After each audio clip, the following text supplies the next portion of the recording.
Thank you so much, and thank you for letting me stay here and be with you in this wonderful audience. Every leader at any level is responsible for leading diversity. Every politician at any level is responsible for leading and addressing diversity. Every teacher in each classroom is responsible for leading diversity. When we talk about diversity, we think about age, different personalities, different background, different kind of education, life experience, different gender, religions, languages. So we are leading and we are part of diversity, all of us. The biggest challenge when we talk about leading diversity is if the leaders can understand the tension diversity can create. How to deal with the tension, how to understand the tension, and how to stand and be a part of this tension so you can understand the world from the other's perspective. A mature diversity leader knows that chant of differences as a threat for the company or for the nation is a threat in itself. Dividing the word between us and them is necessary in many ways. But if differences is the main focus, you don't focus on similarities, that is a big challenge. And what I feel that many people, many leaders at national level and in many companies, they focus on and talk about challenges and problems with diversity. Few of them are talking about the benefit and the strength and the power of diversity. And how does it start? Where does these thoughts and thinking about us and them and dividing people come from? Let me start with my own story. Seema is a company, it's a social entrepreneur. What we work with is working with leadership skills, conscious leadership, diversity leadership, and how to lead diverse people, how to meet the diverse audience. The other part of our company is the social part of the company, where we have a talent program for girls with international background living in Norway with higher education, bachelor degrees, master degrees, and doctor, PhD.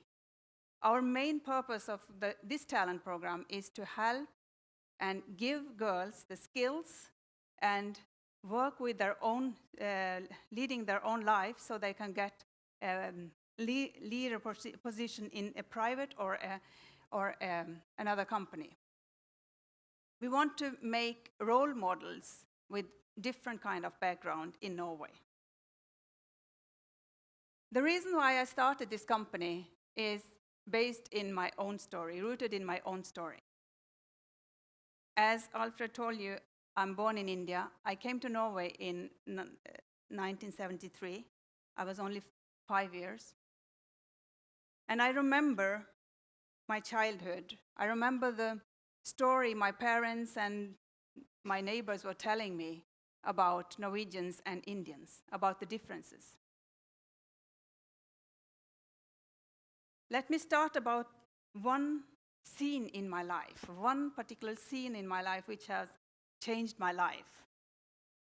One day, when my mother was planting an apple tree in my garden, I was looking at my mother, and suddenly I started to look at the plastic bag around the roots of this tree. You know, when you buy a plastic bag when you buy a tree in a nursery, roots are often wrapped in a plastic bag or in a pot.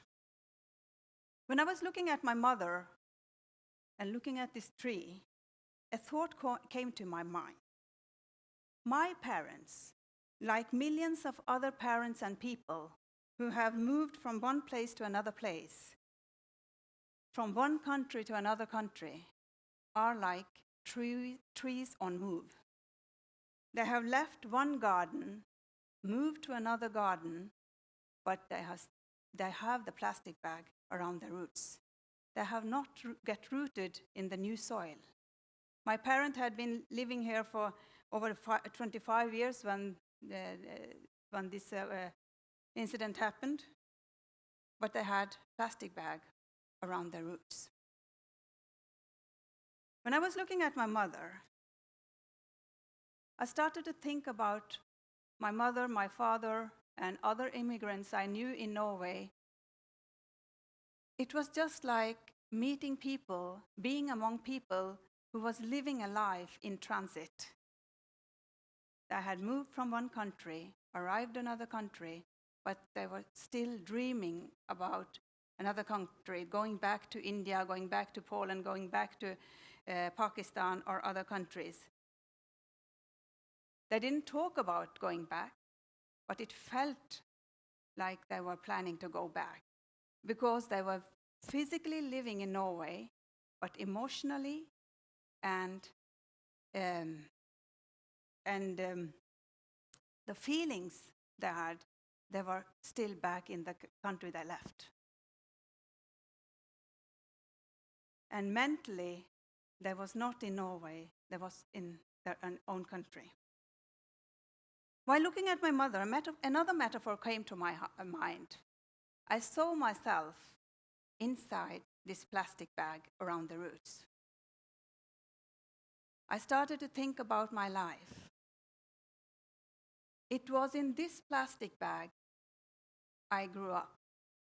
It was in this plastic bag I had written my life story. And it was in this plastic bag I had defined my identity. I was living in Norway, far away from India, but I had not get rooted in any soil, not in Indian, not in Norwegian. Everything I knew about India was what my parents told me about India. I hadn't been in India more than 5 years of my life. And I started to think about my childhood. When my parents talked with me about India, and the other people talked with me about Norway, they was always focusing on differences. Differences among people. Different language, different culture, different values, different race, different skin colors, different languages. Focus was differences. Without thinking of how that always focusing on differences had an impact on their life, on my life. It had an impact on what kind of language they used, how they raised their children, how they defined themselves, how they interacted with local society. People around me was talking about values. My parents told me that you must always respect others.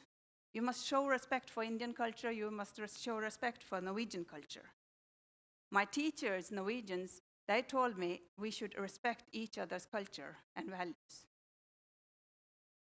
But the problem was that, seen from my perspective, both parts were disrespecting each other's culture and values.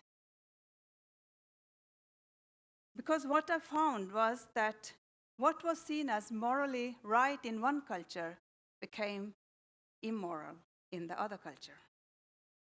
And they told me to make good choices. You can just take the best part of each of these cultures and make it to become your. But who is deciding what is the best part of Indian and the Norwegian culture? There were so many differences there. And the other thing was, what was a challenge, is that when your teachers, your neighbors, your parents are always focusing on differences, you feel that you don't belong to the majority. You don't belong to this country. And this feeling of not belonging to a country, you feel it more stronger when you have election in the country, because immigration and immigrants are a big issue during the elections in Norway. So What I heard when my parents talked about India and Indian culture, it was a slight of this: India is much better than Norway. Indian culture is much better than Norway. When Norwegians talk about Norwegian culture, they always say immigrants should be like Norwegians. Norwegian culture, Norwegian values are much better than yours. And I also realized that growing up with people who was thinking about differences, that gave also birth to my unconscious and conscious bias. When people ask me, "Who are you?" I always define myself as Indian. I was born in India, my parents are from India, and I had my roots in India. As an Indian girl, it was also natural for me to say yes to arranged marriage. So when I was 18 years, I was a married woman. After a few years, things fell apart. But we pretended as everything was okay. But I felt that I was betraying myself. And I start asking myself, if I can't be true to myself, how can I be true to my kids? How can I be true to anybody else? I started to think about my sons.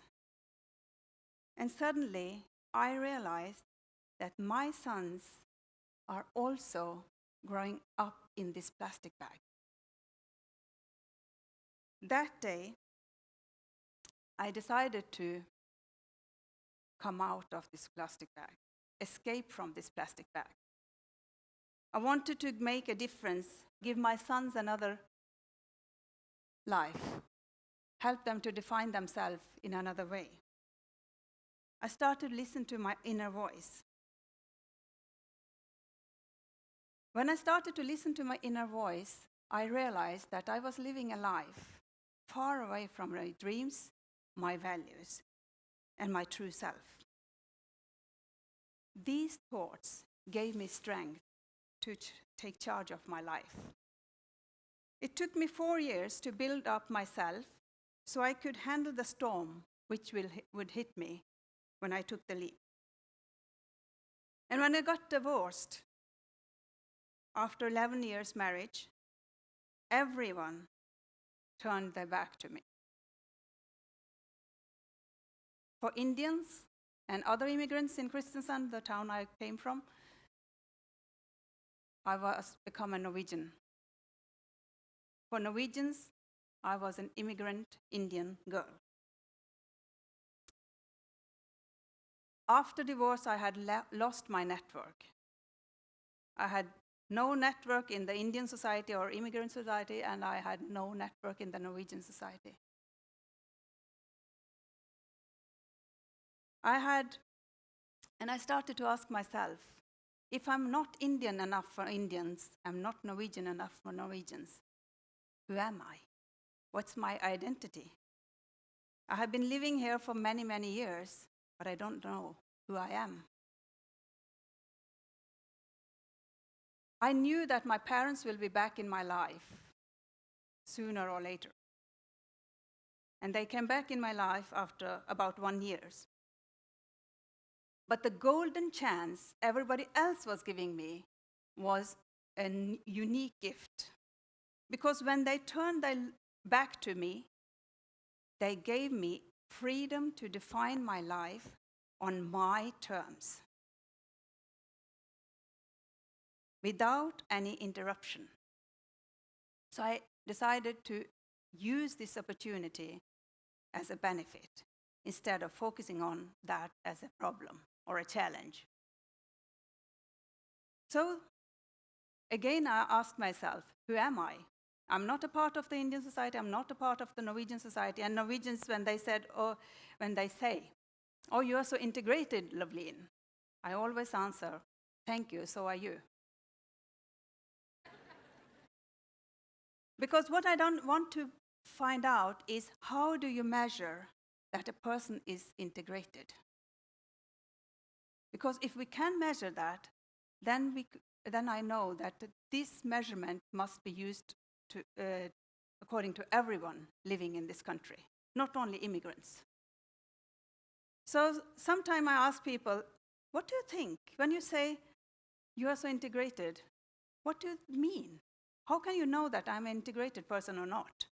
Oh, you speak fluently Norwegian, you speak not even Norwegian, but you speak dialect, and you wear Western clothes, and I can hear that you have the Norwegian values. And then I ask them, what kind of value do you think about? Yes, you talk about solidarity, you talk about tolerance, you talk about equity, you talk about humanity, freedom. And then I start to think, when did Gandhi become a Norwegian?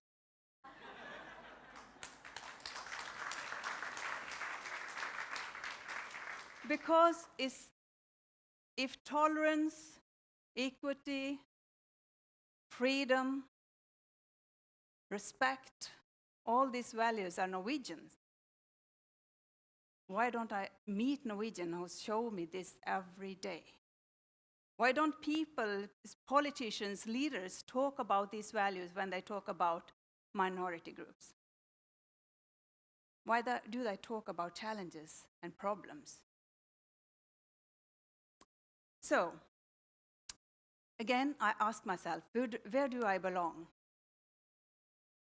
Again, I had to listen to my inner voice, to my true self.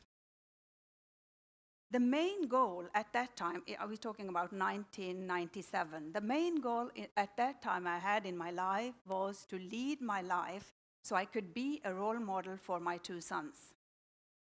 That was the only goal I had in my life. I was not dreaming about becoming a leader at national level. I was not dreaming about becoming an entrepreneur. The only purpose in my life was to lead my life so I could be a guide, a mentor, a role model for my sons. Because I wanted them to seek for similarities among people before they focus on differences. I want to do the opposite thing that my parents did and the society was doing. I wanted my sons to learn to see the person behind all the layers that make a difference among us. Behind the different skin color, religion, language, nationality, behind all these differences, you will find a universal core. I wanted them to start every relationship, every meeting with another person by starting it within this universal core. I wanted to learn them that focusing on similarities is rule number 1. The rule number 2 is embrace the differences as a strength. If you do these two things, we'll deal with the challenges afterwards. It would be much easier. I wanted to make a better world because of my children, because of my sons. I wanted to connect people because of my sons. But how could I make a better world? I felt I was on an unknown road without any map, without any lights. And I started to seek for people who could guide me, who can teach me how to connect people. I didn't find any in Norway. Finally, after a long time of research, searching for these people, I find 2 persons. One of them was Gandhi. The second was Dalai Lama. So they were my guides, or still are my guides. I'm not a religious person, but they are my guides. The second thing I did was to seek for the common narrative. How can I be a part of the national identity? How can I be a part of Norwegian story? I couldn't find the common narrative where I was included in this story. So I had to find my own story, define my own story.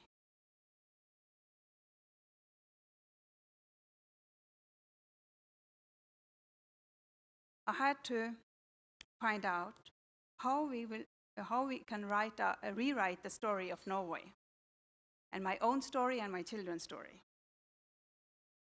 I wanted to give my children tools so they could be a part of the new nation. You might think why I'm telling you this story. What has this story to do with diversity and diversity leadership? But many of the small or big decisions I took is the decision many leaders take every day. It's decision about values. It's decision of developing skills to meet people. It's decision about looking at the person behind all the differences. Meet the person behind all the differences. It's about transformation of a life, living a life out of the comfort zone. It's a story about challenging the language we use, the language we use to define the reality. It's a story about raising children with 2 or more cultures and how to lead company or a country where we connect people. When I meet CEOs or other leaders, I always ask them, can you define the diversity in your company?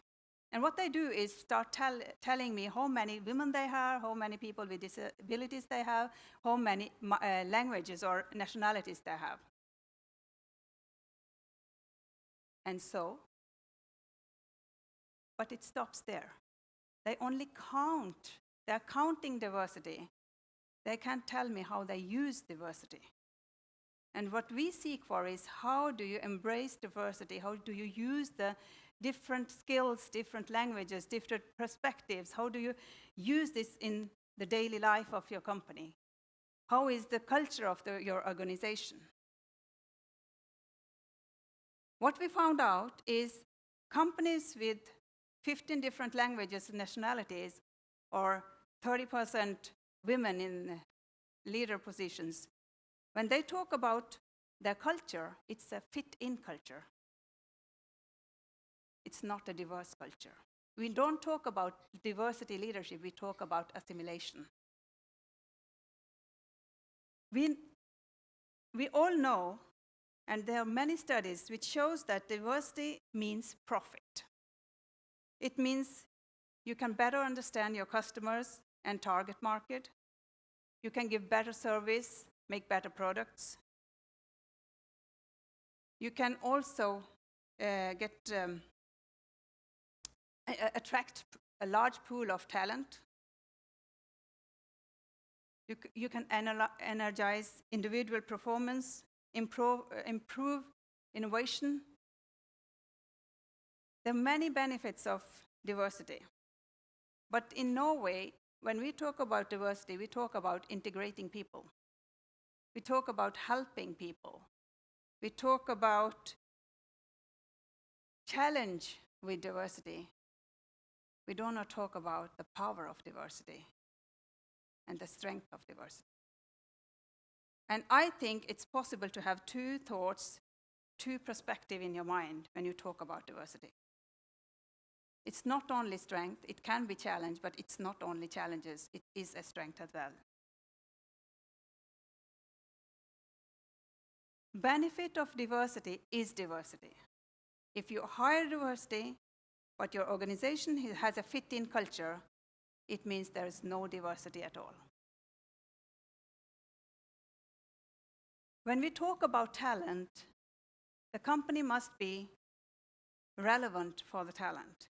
You must speak about diversity in a relevant way. There are so many studies that shows that increasing diversity make a company more successful. But hiring diversity is not good enough result. You must understand the power.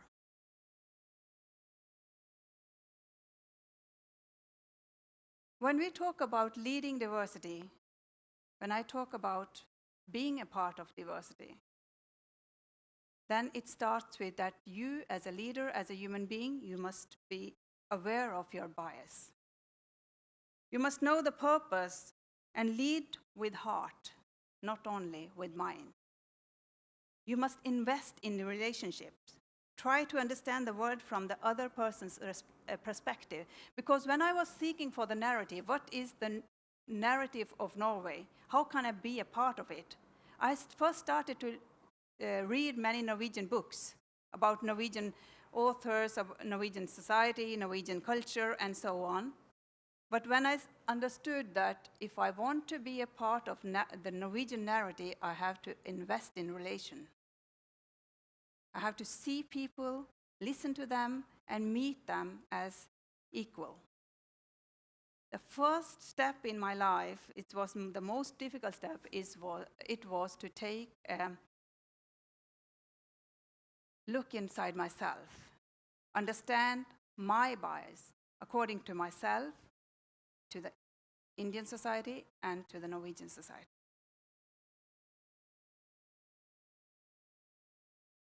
If you want to lead diversity, if you want to be a part of the power of diversity, understand the power of diversity, then you must understand the imbalance in power between the dominant group and the non-dominant group. You must be willing to lead out of the comfort zone. You must be willing to see the strength in people who are always been defined as a problem or with no strengths. If we talk about Norway and diversity in Norway, I think I am the new face of Norway. I am the change Norway and the world need.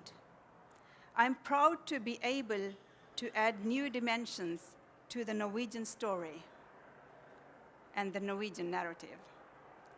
I'm proud to add new perspective to Norwegian reality. I'm proud to know that me and my husband, who is Norwegian, are the modern Norwegian family. I'm also proud to have children with diverse competence Norway needs to succeed in the future and to compete with the rest of the world.